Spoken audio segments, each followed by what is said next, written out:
Bom dia. Beleza. Vamos com som ou sem, né? Isso aí.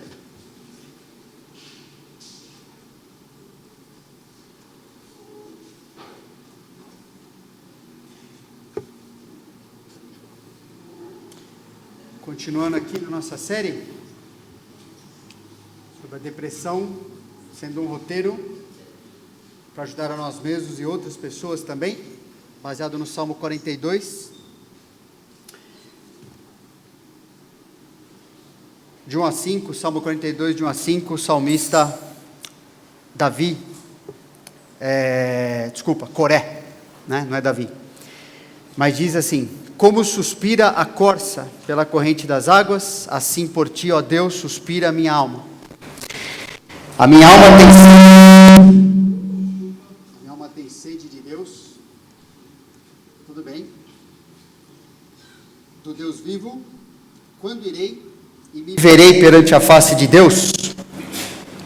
As minhas lágrimas têm sido o meu alimento dia e noite, enquanto me dizem continuamente: o teu Deus, onde está? Lembro-me dessas coisas e dentro de mim se me derrama a alma, de como eu passava com a multidão do povo e os guiava em procissão à casa de Deus, entre gritos de alegria e louvor, multidão em festa. E nós estamos nos concentrando, várias mensagens já, nesse versículo 5. Por que estás abatida, ó minha alma, por que te perturbas dentro de mim? Espera em Deus, pois ainda louvarei a Ele, meu auxílio e Deus meu. Estamos concentrando nesse versículo porque é muito importante sabermos o porquê. Porque uma alma fica abatida, de onde que vem isso, como é que vai ser tratado.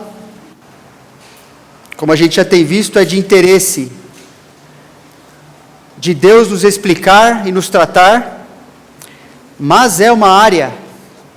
Tratar das pessoas, tratar dos seus sentimentos, das suas emoções, do seu sofrimento, é também de interesse da sociedade que não conhece o Senhor, que não o reconhece como sendo o Criador do ser humano. E isso acontece porque já falamos algumas coisas, Deus permitindo, falaremos outras. Há muito interesse por trás, interesses ímpios mesmo, interesses financeiros, interesses de domínio sobre as pessoas, interesses de separar a sociedade entre, classificar, aqueles que são considerados doentes, daqueles que são considerados sãos, baseados em critérios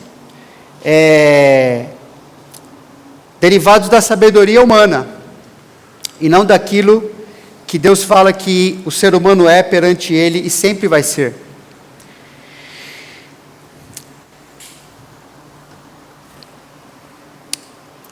A depressão, a gente viu a última mensagem, semana passada, que ela é a condição espiritual necessária para a salvação das pessoas. Ninguém chega a Cristo porque está se sentindo bem e quer se sentir um pouquinho melhor. A gente chega a Jesus porque reconhecemos que a nossa vida faliu, não deu certo, foi destruída pelo pecado, e vemos em Jesus, naquele momento pelo menos, quando nós o conhecemos, nós reconhecemos com certeza que Ele era a única pessoa, a única salvação,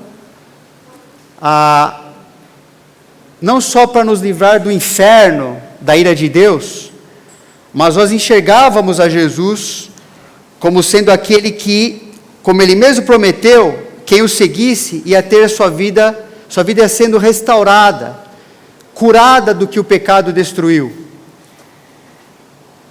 Ele ia transformar nossas vidas. A questão é que nós acreditamos nisso lá atrás, e pelo distanciamento muitas vezes dos próprios cristãos da palavra de Deus, então a gente esquece que a depressão ou a tristeza também faz parte da condição necessária, espiritual necessária para a nossa santificação. Porque sem a tristeza por aquilo que Deus diz, ou Ele coloca uma série de experiências, vamos ver na palavra, pelo menos mencioná-las, né? A gente não tem tempo aqui para tratar de cada uma, mas a gente vê que Deus dá conta de todo tipo de experiência humana, ainda que hoje aqui a gente não consiga fazer isso nessa mensagem, mas Jesus não é o salvador das pessoas para uma parte e depois Ele não ter o que fazer com o que elas estragaram ou com o que elas sofrem e não tem nada a ver com o pecado delas, por exemplo, mas porque a gente está nesse mundo que tem a ver com esse mundo depois da queda no pecado. Então ela é a condição espiritual necessária, né, para a nossa santificação, não só para a salvação. E a igreja, infelizmente, esqueceu disso, e ela delegou para o mundo o papel de ajudar o ser humano a viver dentro do que o mundo considera uma certa normalidade. Bem diferente do que Deus considera.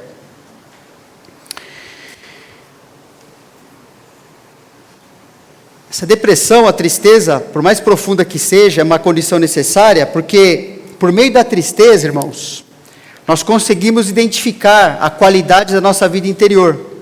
Lembra que tinha falado na primeira mensagem que a qualidade da vida interior, ela é a tradução, o significado daquela palavra no Antigo Testamento, o nosso espírito. Né? O espírito de uma pessoa é o que reflete a qualidade da sua vida interior. E esse espírito é motivado pela condição espiritual que nós temos, do nosso coração. Ok?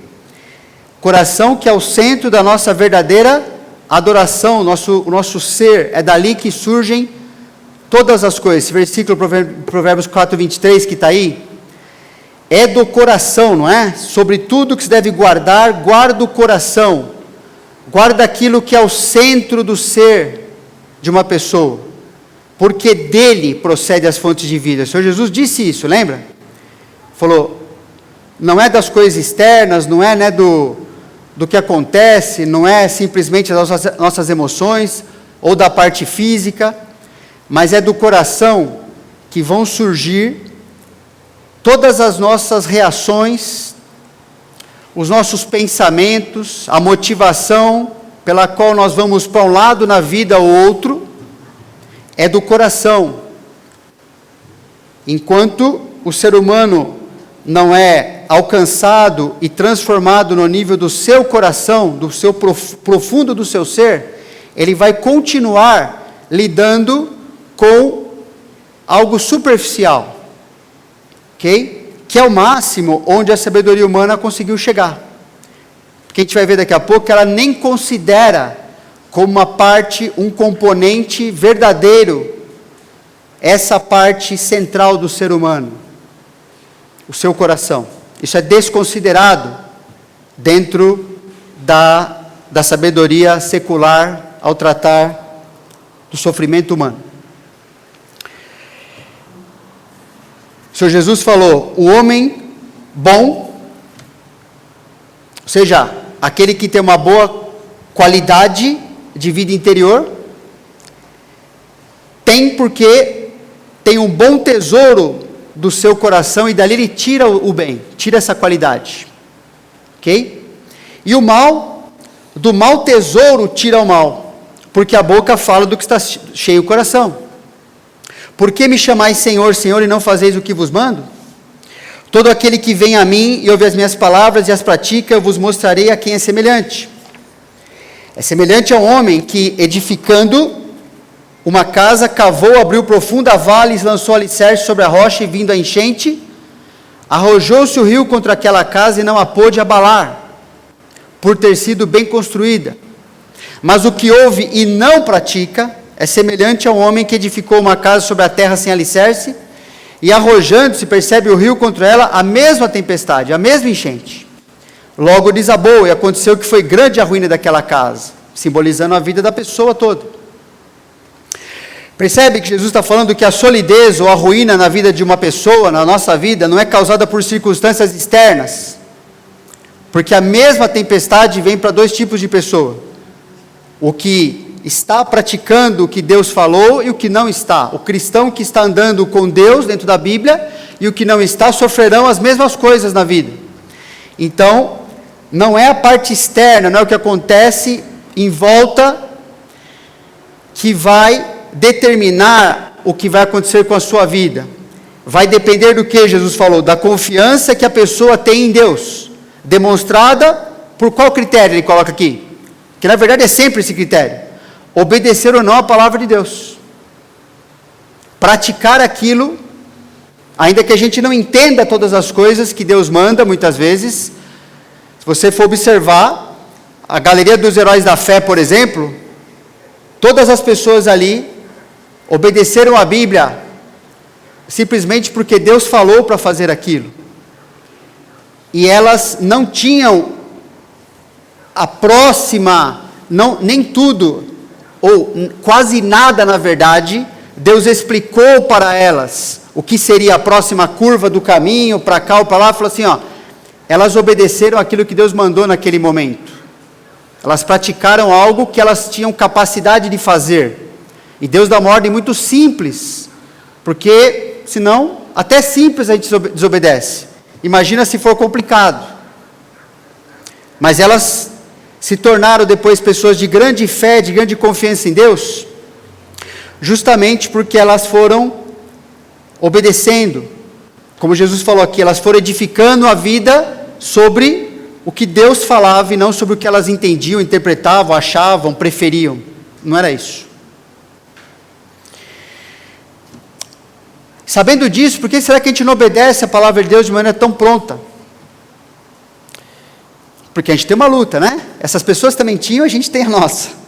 Ao invés de confiar em Deus de todo o nosso coração, como Deus fala que deveria ser a nossa vida, a pessoa tem confiança em si mesma, por meio da sua própria percepção das coisas, dos seus próprios recursos, para tentar resolver o que ela considera como seus principais problemas, e atingir seus propósitos de viver para si mesma. Para fazer isso, ela só precisa, ou ela só pode confiar em si mesma, ela tem que deixar um pouquinho de lado ali, ou muito, o que Deus falou para fazer. A gente tem interesse muito íntimo e valioso, que Deus coloca aqui como nosso tesouro. Que será que é o tesouro que ocupa o nosso coração? Qual seja esse tesouro? Se é realmente Deus, se é ser parecido com Deus, se é querer o que Deus quer para mim, se é isso que está dentro do meu coração, então o que vai acontecer? Bom, então o que Deus instruir eu vou fazer, porque esse é o caminho de chegar lá. Se há outro tesouro qualquer, outra coisa tão valiosa, que eu quero muito, é baseado nesse tesouro que eu vou optar, reagir, interpretar a vida e viver desse jeito. Obedecer algo que me parece melhor, ao invés de obedecer a Deus, mesmo que eu não entenda, mas sei que é o melhor, porque é Deus que está falando. Então a gente muitas vezes não quer que o Senhor nos santifique para vivermos somente para Ele. Nós queremos ser nosso próprio Senhor. Jesus falou isso nesse contexto. Não adianta nós estarmos aqui, ou durante a semana, porque muitas vezes é lá que a gente está demonstrando quem realmente manda na nossa vida.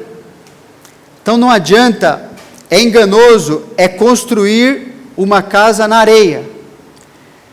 Acreditar que Jesus é o meu Senhor e não viver de maneira obediente à sua palavra. Isso, Jesus falou que vai levar uma péssima qualidade de vida interior, justamente pelos maus tesouros que estão no coração e que eu não quero tirar dali, né? Eu quero manter, eles me servem em alguma medida, eles me dão muitas vezes o que eu quero, o que eu acho que eu preciso mais.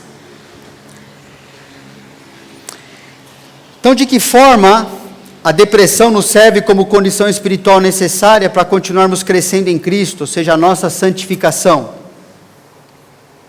Não sei se vai dar tempo de ver todas, mas vamos lá. A tristeza nos motiva a avaliar nossa condição espiritual. Lembra no episódio de nosso irmão Neemias? Ele estava ali buscando a vontade de Deus,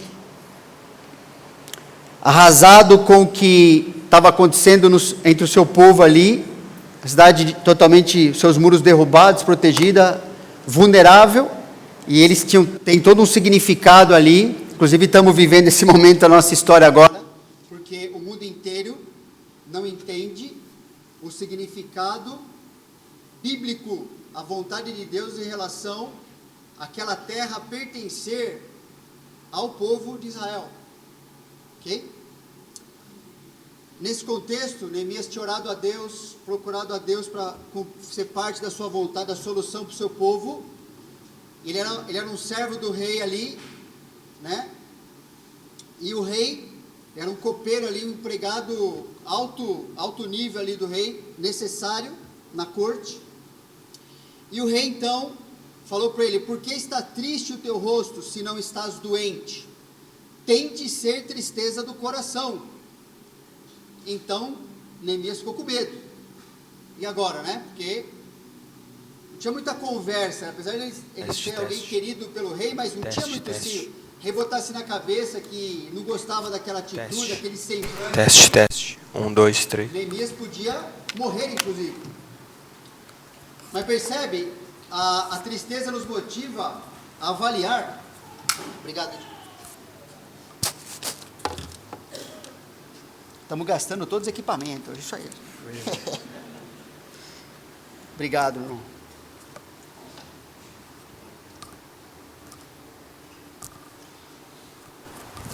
A tristeza nos motiva a avaliar nossa condição espiritual. Os outros percebem isso e a gente precisa perceber também. Nossas reações emocionais e maneiras de lidar com as diversas situações da vida servem para percebermos aquilo que ocupa o nosso coração. Neemias estava com o coração ocupado pela preocupação com o seu povo. Então, a tristeza nos ajuda, tem que nos ajudar na nossa santificação a fazer isso também.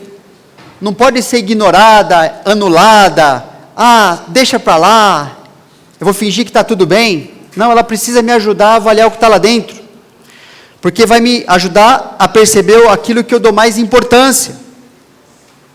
Agora que eu vi aí, a Miki, a Mari e o Eliel estão entre nós hoje, muito bom, gente. Isso aí, primeiro culto do Eliel. De muitos, né? Isso aí. Muito bom. Então a gente não pode desprezar, porque Deus, a gente é feito a imagem de Deus. Há versículos na Bíblia no quais Deus mesmo se entristece, e muito. E isso nos serve para perceber algo importante na nossa vida. Muitas vezes onde está o nosso tesouro, e pode ser coisa boa, pode ser coisa ruim, a gente precisa avaliar na Bíblia. A tristeza nos motiva também a buscar a Deus como aquele que cuida de toda a complexidade do nosso ser. Eu estou colocando toda a complexidade aqui simplesmente como alma e corpo, parte material e imaterial, mas a Bíblia, principalmente no Antigo Testamento, mostra uma complexidade muito grande do o que compõe um ser humano, ok? Diversas palavras são usadas para mostrar como Deus nos fez, e por isso muitas vezes é difícil entender e alcançar certas coisas, porque a gente precisa tratar de um aspecto e foca em outro, e isso às vezes dá confusão, para a gente entender o que Deus está fazendo e melhorar, e continuar crescendo, continuar sendo santificado. Compadece de mim, Senhor, Davi pediu a Deus, porque me sinto atribulado, de tristeza os meus olhos se consomem, e a minha alma e o meu corpo também. Uma coisa importante que precisa, será que eu precisava gastar muito tempo, mas eu não quero fazer isso, até por amor a vocês. Mas precisa falar, só mencionar, essa questão do integracionismo. Integracionismo,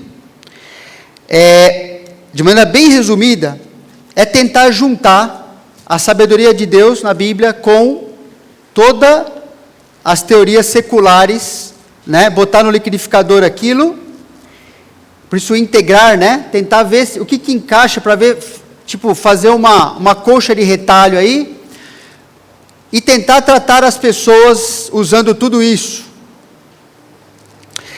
É a tentativa de interpretar a mente, as emoções, o comportamento humano, segundo a visão humanista, tentando misturar ao que a Bíblia ensina sobre o homem, só que na prática se opor, especialmente 3 aspectos bem importantes. Então temos uma visão humanista do homem e uma visão bíblica do ser humano. Só resumindo, tá bom? Tem coisa que a gente já viu aqui, inclusive.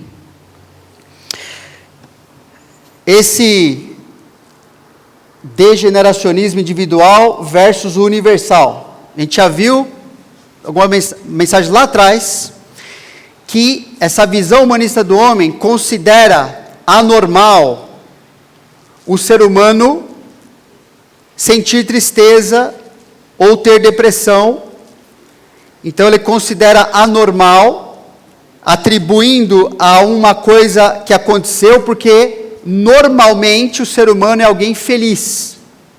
Então, quando você identifica essa pessoa anormal, agora você vai tratá-la de maneira anormal. Vai separá-la da sociedade, agora você é isso aqui, você recebeu esse rótulo, porque você está se comportando diferente de toda a humanidade que vive feliz. A Bíblia fala exatamente o oposto. Já vimos isso e estamos insistindo nisso. Que depois da queda em Gênesis 3, o que é normal na vida de qualquer ser humano é esperar e experimentar a tristeza como a norma e não como a exceção. Só em Cristo que isso começa a ser desfeito. Só em Cristo Jesus. Porque Ele vai tratar o nosso coração. É interessante que isso nos leva a esse segundo ponto aqui, ó. Materialismo, não entenda como materialismo aquela questão, a gente fala muito de materialismo de questão de posse de coisas, não tem nada a ver, tá bom? Materialismo é um termo técnico dentro da psicologia, dentro da psiquiatria, da própria medicina, que vai considerar que o ser humano, na verdade, ele é matéria, ok? A natureza humana é física, somente nessa área de tratar das emoções, dos comportamentos, das reações humanas, ele é somente físico, ele é corpo, especialmente focado no seu cérebro, e é isso que controla as suas emoções, ok? E por isso, se é físico, a depressão também é considerada como uma doença, ela é causada por uma doença e ela é considerada também uma doença, ok? Por isso que é tratado como uma área médica, como era assim, então, é isso o tratamento, ok? E por isso o medicamento vai tratar a parte imaterial do ser humano. O problema é que, para chegar nesse ponto, não é considerado essa parte imaterial. É do cérebro que vem todas as coisas. A Bíblia fala o contrário, que o ser humano tem sua parte material sim, e tem a sua parte imaterial, que é muito mais importante do que a sua parte física, a parte material do homem. E é a mente, não o cérebro, é a mente da pessoa, que em outras palavras na Bíblia é o seu coração, ok? Não o órgão, né? Físico lá, que a gente pode ter uma doença, mas a sua mente, o seu coração espiritual, que vai decidir como agir ou reagir diante de qualquer situação. A depressão é causada pela queda. Ela começou ali e afeta o nosso corpo, não o contrário. Ok? Não é o nosso corpo, não é a saúde física que necessariamente levará alguém à depressão. Porque você vai encontrar pessoas com a mesma doença física, com reações e maneiras de lidar com aquilo completamente diferentes. É uma escolha, são decisões. Depende do tesouro que estiver lá dentro, depende da qualidade da condição espiritual, em primeiro lugar, no seu coração, e do que ela vai fazer com aquilo. Ela vai lidar com a mesma situação difícil que outra pessoa está passando, de maneira completamente diferente. Ela vai decidir na sua mente, no seu coração, baseado no que se encontra ali dentro, nos seus valores, naquilo que ela quer, naquilo que Deus quer para ela.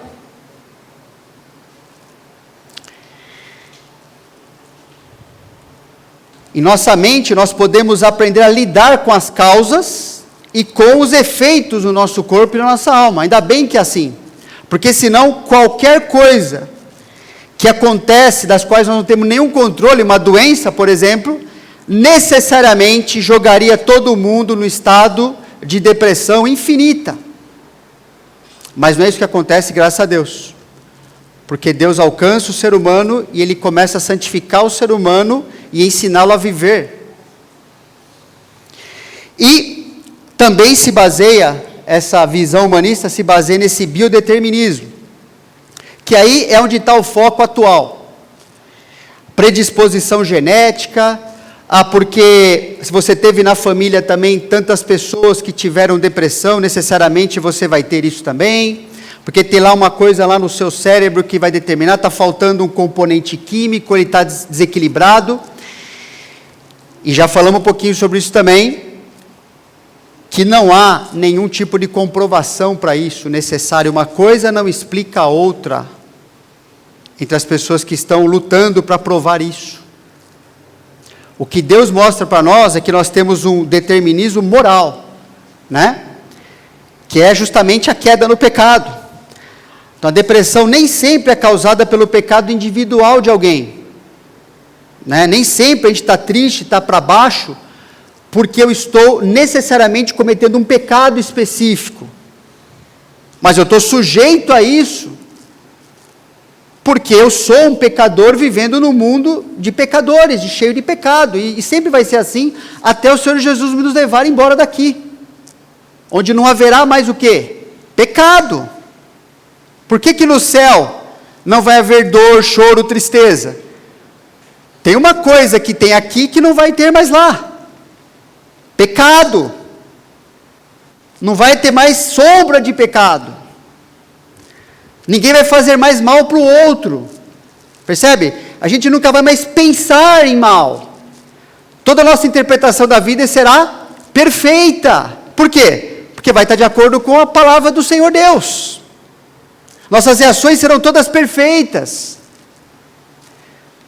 nossos sentimentos estarão todos alinhados com os do Senhor Jesus. Agora, cada decisão, mesmo que não seja baseada no pecado individual meu aqui, está passando por uma tristeza profunda, cada decisão minha, se for pecaminosa, vai aumentar a minha tristeza, ok? Vai piorar o meu estado. Quando você lê até as pesquisas, relatos de pessoas, doutores nessa área, então, citações aqui do livro do Dr. Berger, que estou usando bastante coisa aqui, né? Essas pessoas já reconheceram, né? Estão escrevendo que assim, não dá para dar pílula para curar a alma de ninguém. Uma coisa é tratar os sintomas indesejados, a outra é tratar a causa. Não tem remédio, não tem química no mundo que vai lidar com a alma do ser humano. Até porque a alma, né, esse aspecto imaterial, ele é desprezado, porque tudo vem do físico, do seu cérebro, de ser uma doença, tudo tem a ver com algo material. Eu quero explicar somente dessa forma. E não é à toa que chegou nesse ponto, porque para essas teorias existirem, se a gente for retrocedendo até a sua origem dessas coisas aí, você vai ver que a origem disso tudo foi lá atrás, onde certos indivíduos tiraram Deus da explicação, então você tem que começar a construir algo, tirando a pessoa de Deus, e tudo que ele coloca, colocando isso como absurdo, ok? Então agora você tem que explicar com que o homem tem à sua disposição, que é somente o quê? Ele mesmo. Por isso que cristãos integracionistas trazem muito mal a si mesmos e aos outros, na questão da santificação progressiva. Porque adotar a visão humanista, quando adotam, eles enfraquecem a esperança da pessoa lidar com suas lutas internas somente segundo o que a Bíblia ensina. Porque essa tensão, na verdade, será mais recurso do homem, será mais recurso de Deus? Essa tensão, ela questiona a verdade de Deus sobre o que Deus diz dele mesmo, né? Questiona sobre quem nós somos de verdade, questiona sobre como Deus nos transforma, questiona tudo isso. Os cristãos normalmente não percebem, mas é isso que está em jogo. E isso gera desconfiança na pessoa que está sofrendo, e dúvida se seguir a Jesus é suficiente para aprendermos a viver. Ele falou, se me seguir, se aprende. Mas tem voz que eu falo assim, veja bem, não é bem assim, não é só isso. Então a pessoa começa a questionar isso, e ela desanima na sua própria dedicação em aprender a se voltar para Deus, de modo responsável, para entender o que está acontecendo, conforme Deus fala na Bíblia, o que está acontecendo na vida dela, para fazer as mudanças necessárias na sua vida, para viver como Cristo e para Cristo. Porque é para isso que nós estamos nesse mundo. Na prática, o integracionismo é uma outra religião, irmãos. É uma religiosidade que, como todas as outras, não servem para nada ao ser humano. Porque um pecador precisa confiar num Deus que não tem capacidade de salvá-lo? Vai servir para que isso? Que é isso que está em jogo. Se Jesus falou que a hora que a gente coloca a confiança nele, eu estou liberto, eu estou salvo dos meus pecados, e eu agora ganhei a capacidade de lidar com qualquer coisa para a minha vida se tornar como a de Jesus. E outra teoria vai falar, não é bem assim. Você é cristão, é legal, que bom, vai no culto, faz suas coisas lá, vive com a sua Bíblia embaixo do braço, mas para lidar com as coisas que acontecem na sua vida, não é Deus que te conhece, não é transformação de vida, não é santificação que vai ajudar você. É isso que conselheiros bíblicos muitas vezes mais escutam das pessoas que já percorreram todo o caminho de tentar toda a teoria por aí. E elas chegam incrédulas realmente, cristãos chegam incrédulos, mas eu sei a Bíblia. Porque a mente já está saturada do integracionismo, está saturada assim, vamos tentar juntar essas coisas, vamos tratar aqui, juntinho, só que tem que negar, tudo, uma coisa vai negar outra, a pessoa vai ficar naquela tensão, e agora? Quem eu sou? O que Deus quer fazer? Por que eu estou sofrendo? Para quê? O que eu faço da minha vida? Puxado de todos os lados. Então, o que adianta confiar num Deus que não tem capacidade para me transformar? Ou eu vou confiar num Deus que falou que tem, é isso que Ele está fazendo, eu tenho que decidir.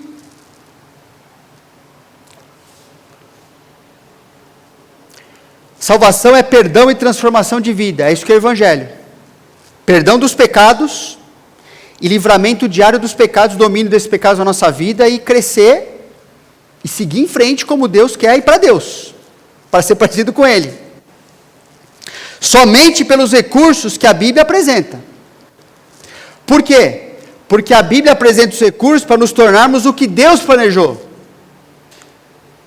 Ciente de que nesse mundo nossa vida vai enfrentar tristeza e degradação em todos os aspectos. Vai declinar em tudo. Há uns anos atrás não precisava disso aqui, ó, né? E vai aumentar o grau cada vez mais. E dá tristeza, né? Poxa, agora, o que eu vou fazer? Degradação vai acontecer em todos os aspectos, por isso a tristeza, exceto degradação no homem interior, porque a Bíblia fala que é o que precisamos que seja renovado a cada dia. 2 Coríntios 4,6 fala isso. Ainda que o nosso corpo, ainda que todas as coisas externas, degradando, doença, tudo, e tristeza junto com isso, Deus falou que aquilo que nem é considerado como existente no componente do ser humano, é justamente isso, o homem interior, que vai se renovando a cada dia. Isso é santificação progressiva. Enquanto a gente vai degradando de um lado, se respondermos como Deus nos ensina, nós vamos sendo renovados. A palavra renovar é transformado para melhor, é algo novo cada vez. Só que esse algo novo, na teoria humanista, nem existe, irmãos. Como é que eu posso integrar uma coisa com outra, então? Como é que pode haver esperança de ser renovado algo do lado de lá, se esse algo nem tem, nem é considerado lá dentro?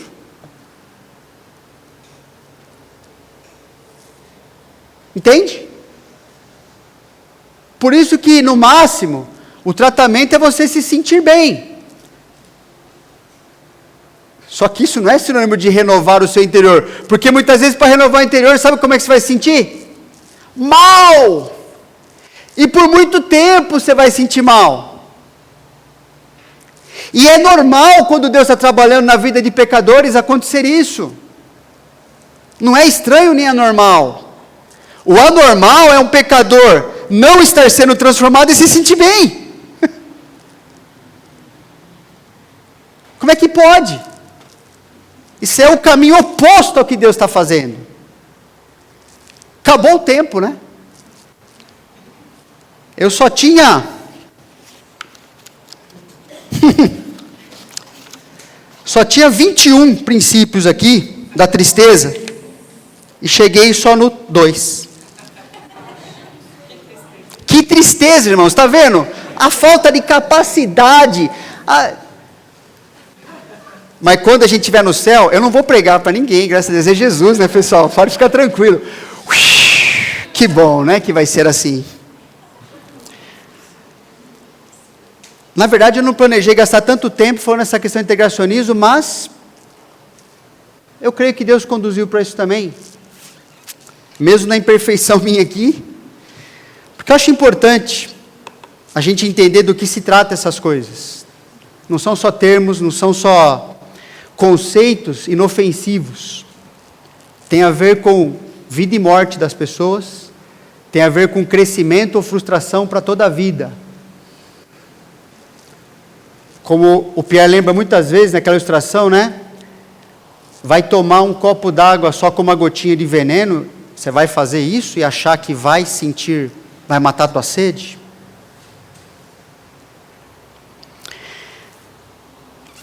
Decidi, tá bom? Se mandar todo o resto, o material, ou se fazer parte da semana que vem na mensagem.